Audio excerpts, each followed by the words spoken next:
하옵소서. 주님의 뜻을 이루소서.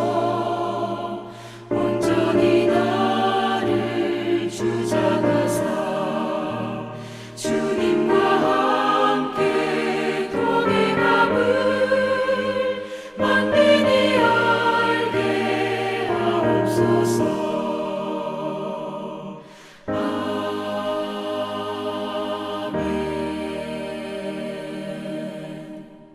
오늘 우리에게 주신 하나님의 말씀은 욥기 21장 17절부터 34절의 말씀입니다.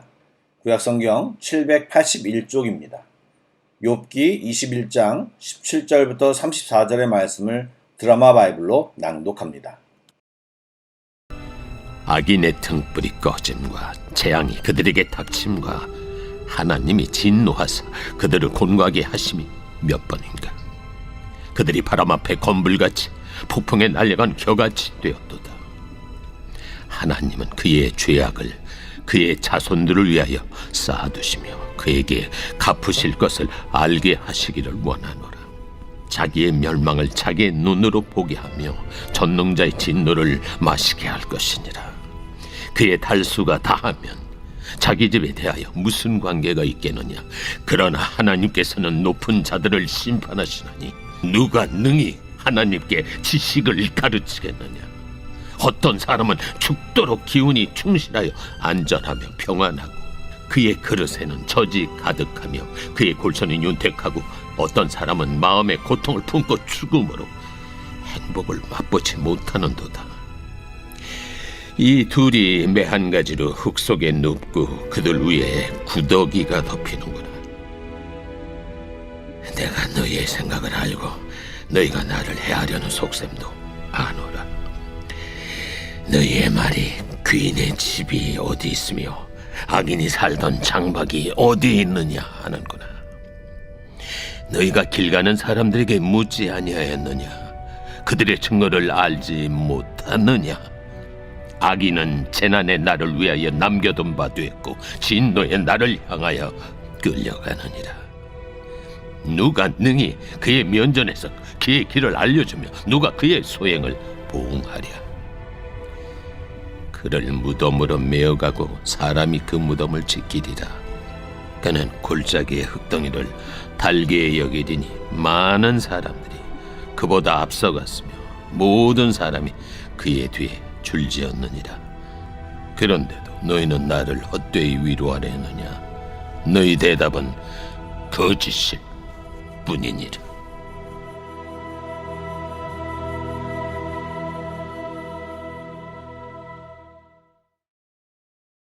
샬롬, 새날이 밝았습니다. 오늘도 예배의 자리로 불러주신 주님을 찬양합니다. 아멘. 잠시 기도하겠습니다. 사랑의 하나님, 오늘도 주님을 예배합니다. 사모합니다. 갈망합니다. 주님은 우상이 아니십니다. 죽은 신이 아니라 살아계신 하나님이십니다. 이 시간 우리 각자에게 말씀하여 주시고 놀라운 은혜로 함께하여 주시옵소서. 오늘도 주님을 기대하고 기다립니다. 귀하신 예수님의 이름으로 기도드립니다. 아멘. 욥은 어제에 이어 계속해서 친구들이 만고불변의 진리처럼 주장하고 있는 인과의 논리가 꼭 맞지 않고 있는 실제 상황이 존재한다는 사실과 그 논리의 잘못된 점을 면밀히 지적하고 있습니다. 물론 죄를 지으면 하나님의 심판을 받고 잘못하면 그 결과가 비참한 증거는 역사 속에 수도 없이 많이 발견됩니다. 또 그 후손들에게도 그 죄악의 심판이 임하게 될 것이라는 말 또한 우리의 심정적으로 맞습니다. 그러나 잘 생각해보면 결과적으로 벌을 받고 죽는다고 할지라도 살 만큼 잘 살고 죽어버리면 그만이고, 자기가 잘못해서 자기 후손들이 어떤 벌을 받는다고 하더라도 그것이 죄지은 당사자와 아무런 상관이 없지 않느냐라고 욥은 항변합니다. 또한 하나님께서는 분명히 악인을 심판하기도 하시지만 우리가 생각하는 것 같이 살아있을 때 하지 않으시고 심지어는 잘 살고 죽게 내버려 두는 경우도 있음을 말하고 있습니다. 즉 욥은 친구들이 이야기하는 것처럼 실생활에서 100% 이루어지는 온전한 법칙으로 보이지 않는 인과의 법칙을 예를 들어 신랄하게 비판하고 있습니다. 욥은 말합니다. 세상을 보면 이유 없이 형통한 사람이 있고 이유 없이 고난당하는 사람이 있다고 말합니다. 그러니 이렇게 평행선을 달리는 이야기로 서로 우기지 말자고 욥은 친구들에게 말하고 있는 것입니다. 너희가 하고 싶은 이야기의 증거도 많은 것처럼 그렇지 않은 증거도 그만큼 많다. 즉 증거는 있지만 상대방이 승복할 만큼은 아니다. 그리고 나도 그것에 대하여 하나님께 묻고 있다. 그러니 자기를 내버려 두라고. 또 너희들이 하는 이야기는 내가 다 아는 이야기이기 때문에 그것이 나에게 답이 되지 않으니 제발 그만 좀 하라고 욥은 직설적으로 말하고 있는 것입니다.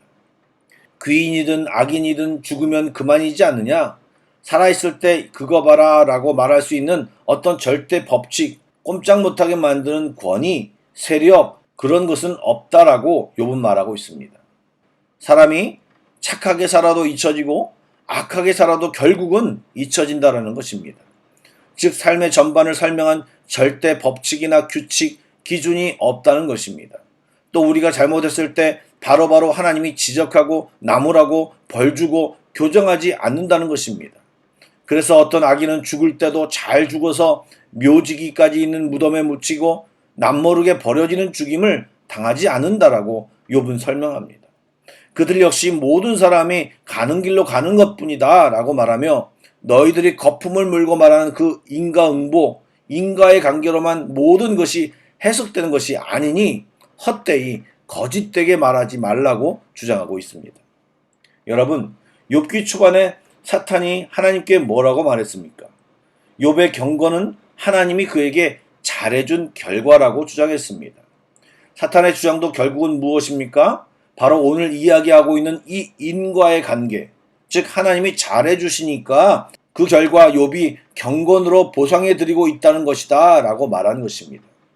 하나님이 잘해주지 않으시면 욥은 절대로 경건하게 살지 않을 것이라고 사탄은 장담했습니다. 그러자 하나님이 사탄의 도전에 응하셨습니다. 그리고 인과의 관계가 깨졌습니다. 까닭없이 집이 무너지고 가축을 빼앗기고 자녀들이 죽고 욥 자신은 병에 걸려 괴로워하고 있습니다. 사탄은 하나님의 허락으로 그렇게 모든 인과의 관계의 원인을 다 제거했습니다. 그런데 사단이 장담했던 것처럼 하나님과 욥의 관계가 완전히 무너졌습니까? 아니요. 인과관계가 아닌 설명하기 어려운 관계로 아직도 하나님과 욥이 묶여져 있음이 밝혀졌습니다. 여러분, 로마서 3장 21절과 22절 말씀을 보시기 바랍니다. 이제는 율법 외에 하나님의 한 의가 나타났으니 율법과 선지자들에게 증거를 받은 것이라 곧 예수 그리스도를 믿음으로 말미암아 모든 믿는 자에게 미치는 하나님의 의인이 차별이 없느니라. 아멘. 이것을 욥기식으로 말하자면 이 율법이 바로 인과관계를 나타내는 것이라고 말할 수 있습니다. 그렇다면 율법 외에 다른 법칙은 무엇입니까? 바로 믿음으로 되는 법칙입니다. 믿음이란 인과의 관계가 아니라 인격과 인격이 가지는 인격적인 신뢰입니다. 믿음이라는 말은 그 자체가 나타내듯이 확실한 수치로 나타나는 것이 아닙니다. 믿음은 이해관계나 논리적이나 기계적인 관계로가 아닌 끈끈한 설명하기 어렵지만 인격적인 관계입니다. 맞기 때문에 상을 주고 틀렸기 때문에 벌을 주는 것보다 훨씬 더 고차원적이고 고상한 것입니다. 이것을 이해하기 좋은 예가 두 개가 있다고 말한 한 선교사님의 이야기가 생각이 납니다. 첫 번째 예는 막 사랑을 시작한 두 남녀를 보면 알 수 있다고 합니다. 그녀가 또 그가 뭘 해줘서가 아니라 사랑하니까 못생긴 것도 까칠한 성격도 다 멋지고 듬직해 보이는 것입니다. 그런 마음을 여러분 논리적으로 설명할 수 있겠습니까? 또 엄마가 막 아기를 낳았을 때 아이에 대한 엄마의 마음입니다. 아기가 아무것도 안 했는데 좋습니다. 그냥 얼굴의 근육의 흔들림으로 움직인 것을 웃었다고 오해하고 좋아하고 그 어떤 경제활동도 전혀 하지 않고 오히려 매일 먹기만 하고 똥만 싸는 아기, 또 빽빽 울기만 하는 아기가 이 엄마는 좋은 것입니다. 찬송가 가사에 구주만 생각해도 이렇게 좋거든. 예, 생각만 해도 좋은 것입니다. 즉 논리로 설명할 수 없는 관계가 바로 이 믿음의 관계요 인격적인 관계인 것입니다.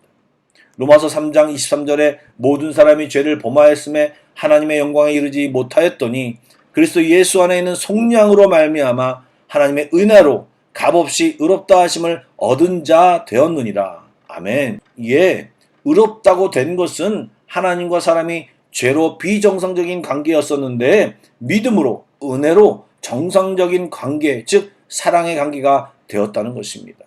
이것이 인과의 관계가 아닌 믿음의 관계입니다.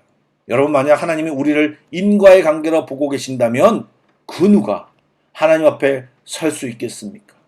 그런데 하나님은 우리를 인격적인 관계로 대해 주십니다. 기다려 주시고 참아 주시고 또 이해해 주시고 또 잘못했음에도 그냥 받아 주십니다. 왜요? 아버지시니까요. 이런 주님과의 관계를 설명드려도 머리로는 알지만 충분히 깨닫지 못하는 분들이 있습니다.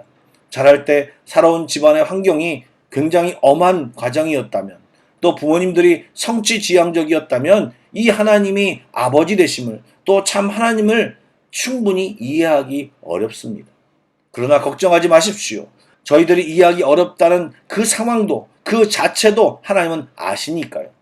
다만 방금 전에 말한 스타일의 부모님을 두신 분들은 부모님을 대할 때 일정한 거리를 두고 맴도는 경우가 많습니다. 그래서 하나님도 그런 식으로 대하기 때문에 하나님과 친밀하게 누리는 것을 잘 못하시고 다른 사람들보다 그런 인격적인 관계를 갖기까지 시간이 많이 걸림을 발견하게 됩니다. 여러분, 하나님과의 관계를 어색해 하지 마시고 주님 품 안으로 훅 들어오시기 바랍니다. 우리 하나님은 엉망진창인 우리를 세우려고 율법을 주셨지만 우리는 그 율법의 인과관계로 맺어진 관계가 아니라 그 관계 이상인 믿음의 관계로 맺어졌음을 인식하고 주님을 온전히 누리시기를 축복합니다. 그러기 위해서는 기도하며 주님과 대화하기를 힘써야 합니다. 그래서 하나님과 더 깊은 사랑의 관계로 들어가 친밀함을 누리는 저와 여러분들이 되기를 주님의 이름으로 축복합니다. 아멘. 기도하겠습니다. 사랑의 하나님, 욥의 이 기가 막힌 상황을 통해 우리에게 여러 가지를 가르쳐 주시는 주님께 감사를 드립니다.